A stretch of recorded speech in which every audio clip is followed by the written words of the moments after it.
こんにちは。たった一つのアイデアがやがて大きな帝国になる。そんなことってあるんですよね。今回は成功者たちの知恵がぎゅっと詰まった5冊のビジネス書をヒントに、あなたのアイデアやキャリアを成功に導くための地図みたいなものを一緒に広げて見ていきたいと思います。そう、この問いが今回の出発点です。単なる思いつきをどうやって揺るぎない成功に変えていくのか、そのための戦略とマインドセットですね。さあ、あなたの未来を描くための設計図、一緒に見ていきましょう。今回はこんな流れで進めていきます。まず、宝のありか、つまり満たされないニーズを探して、次にアイディアをキラッと輝かせるひねりの技術を学びます。そこからちょっとシビアなビジネスの見えざるニュールを理解して、あなた自身のブランド構築法へと進みます。で、最後にこれら全部を踏まえた上で、本当のゲームって何だろうってことを一緒に考えていけたらなと思います。はい。では最初のステップです。どんなにすごい事業も始まりは実はものすごくシンプルなんですよね。それは人々がこれ誰か何とかしてって本気で困ってる問題、それを見つけ出すことなんです。これどういうことかっていうと、アイデアって何もないところからポンと生まれるわけじゃないってことなんです。最高のビジネスチャンスっていうのは、未来のお客さんがすでに出している不満とか文句の中に隠されてるんですね。だから天才的なひらめきを待つんじゃなくて、まずは彼らの声にじっくり耳を傾ける。すべてはそこから始まるんです。じゃあ具体的にどうやってその不満を見つけるのって思いますよね。ここに今すぐできる実践的な方法が3つあります。まず Amazon とかのレビューサイトであえて星1つの低評価レビューを読み込む。ここにはもうお客さんのリアルな不満が宝の山のように眠っています。次に Q&A サイトで何度も何度も繰り返されている質問を探す。これは多くの人が共通して困ってるっていうサインですよね。そして業界の裏話を知るために専門家に1時間だけコンサルをお願いする。これ全部すぐに始められる宝探しのテクニックなんです。さて、問題を見つけたら次はその解決策を考えるフェーズです。でもただ解決するだけじゃライバルが多い今の時代、なかなか厳しい。そこで大事になってくるのがアイディアにユニークなひねりを加える技術。これが不可欠なんです。このスライドにある3つの手法、これ誰でも革新的なアイデアを生み出せる思考ツールなんです。逆張りでまだ誰も手をつけてない市場を見つけたり、掛け算で全く新しい価値を作ったり、そして成功事例を真似して応用するモノマネ。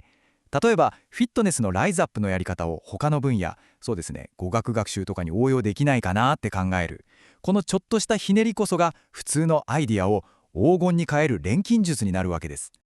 アイディアが固まったら、いよいよここからが本番、現実世界での戦いです。ここからはあの有名なピクサーのちょっと劇的な物語を例にして、ビジネスの裏に潜む結構シビアなルール、つまり戦略と交渉がいかに大事かっていう話を見ていきましょう。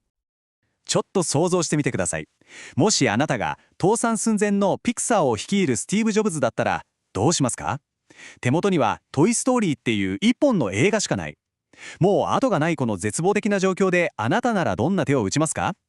これってビジネスが単に良いアイデアがあるかどうかだけじゃなくて、いかに戦略的に考えられるかが問われるゲームなんだってことを示してるんですよね。ピクサーが打った手、これがもう本当に常識ばりだったんですよ。彼らはトイ・ストーリーが成功するかどうかの結果が出る前に、株式公開っていうとんでもない大勝負に出たんです。これで莫大な資金を手にして、その後の大ヒットを追い風に、それまで圧倒的に不利だったディズニーとの力関係をたった一手で完全にひっくり返しちゃったんですね。この数字何だと思います？実はこれ、最初の契約でピクサーがディズニーから受け取るはずだった利益の割合なんです。10% 未満ですよ。どれだけ素晴らしい作品を作ったってビジネスのルールを知らないと、その美味しいところはほとんど持っていかれちゃう。この厳しい現実が彼らをあの大きな家系へと駆り立てたわけです。まさにこの言葉がピクサーの物語の核心です。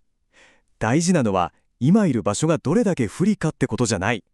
その状況から次にどんな戦略的な一手を打てるか。それこそがビジネスっていうゲームの勝ち負けを分けるたった一つのことなのかもしれない。さて、ここまでは会社の事業の話がメインでしたけど、実はこれそっくりそのまま僕ら個人のキャリアにも当てはまる話なんです。結局一番大事な資産って会社じゃなくてあなた自身。ここからはあなたというブランドをどうやって作って、価値を高めていくかっていう話を見ていきましょこれちょっとドキッとする言葉ですよね。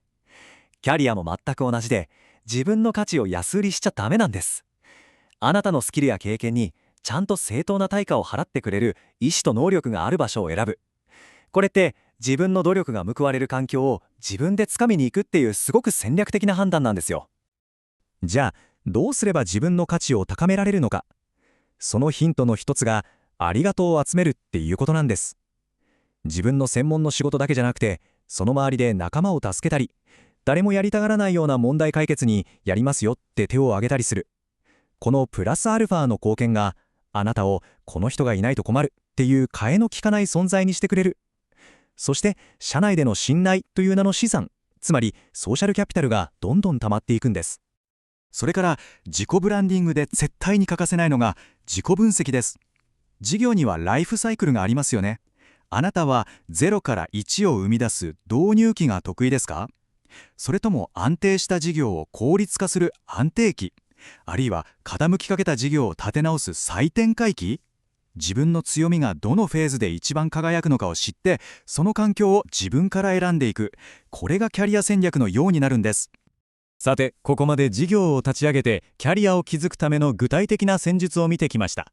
でも最後に一つ、一番本質的な問いが残っています。そもそも僕たちは何のためにこのゲームを戦っているんでしょうか？ピクサーを救った CFO、ローレンス・レビーはこう言ってるんです。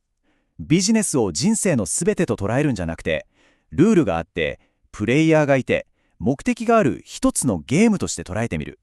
この考え方って成功とか失敗に一喜一憂しすぎずに、もっと大きな視野で物事を見る助けになるのかもしれないですね。で、ここからがすごく興味深いんですけど、ビジネスというゲームで頂点を極めた彼が次に何をしたと思いますか？もっとお金を稼いだり名声を手に入れたりするんじゃなくて、なんと東洋哲学を学び始めたんです。これってビジネスゲームをクリアした先には、お金や成功だけじゃ満たされない、もっと深い問いが待ってるってことなのかもしれません。今日僕たちはアイデアを帝国に変えるためのルールをいろいろと学んできました。でも最後に問われるのはこれなんですよね。そのルールを使ってあなたはどんな事業を作りますか？どんなキャリアを築きますか？そしてそれらを通して人生というあなただけのゲームをどうプレイしますか？その答えは他の誰でもないあなた自身の中にしかありません。